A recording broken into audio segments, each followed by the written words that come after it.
All right. So with that being said, here are some things about Africa that should just freak you out. In terms of why we need Africa and why Africa needs us, why African Americans need the continent, and why the continent needs African Americans. First thing is this. How many of you know, give me a yes in the chat if you know that black spending power now is well over $1.6 trillion. How many of y'all know it's between 1.6 and 1.8 trillion? It depends on which source you look at. As of 2025, black spending power has just continued to skyrocket. We have a ton of money. We're giving most of that money to white people. I personally believe we should give some of that money to black people, starting with us, each other, and also black people in other parts of the world that are more likely to relate to us. How many of you know that we have 1.6 to 1.8 trillion in spending power? Give me a yes if you knew that.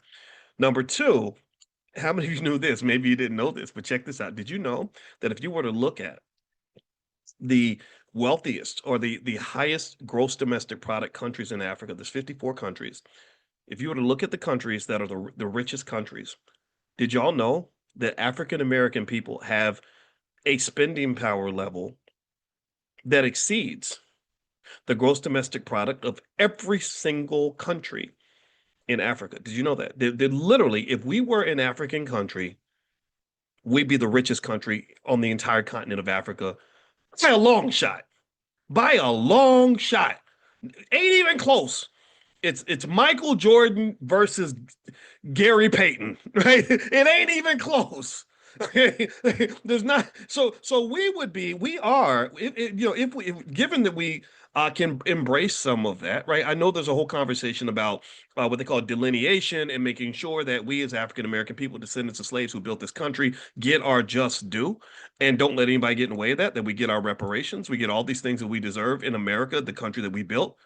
We are the economic goats of the continent. I mean, we let me let me just give y'all some numbers, okay? So we can like get to the nitty-gritty of why I'm literally yelling this because it's so first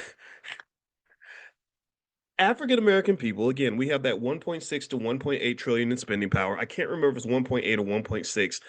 Let's go with the middle number. Let's say it's 1.7, okay? That's the number we'll agree upon. It might be slightly lower. So what? It's going to be higher soon.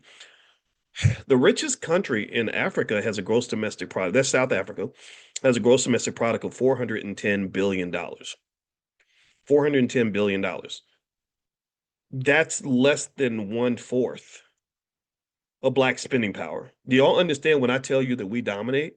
Like we are the economic Michael Jordans of the earth when it comes to brown skinned people.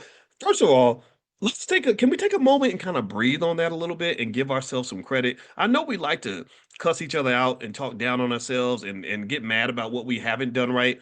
Can we at least take a moment and give ourselves credit for the fact that we are a sleeping giant when it comes to economics. Once we master those economics, once we understand that power and how to control it, we're gonna be pretty beastly. The B1 people, especially those who are black first, those who are breaking generational curses, those who are getting the therapy and healing, those who are committed to building strong families, those who are educating their kids, you're gonna be stronger than the Jewish community at some point. Your great grandchildren are gonna have the power that the Jewish community has because you outnumber the Jewish community already, and now you're outthinking them.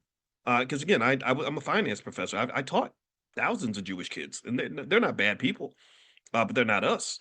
They're not like us.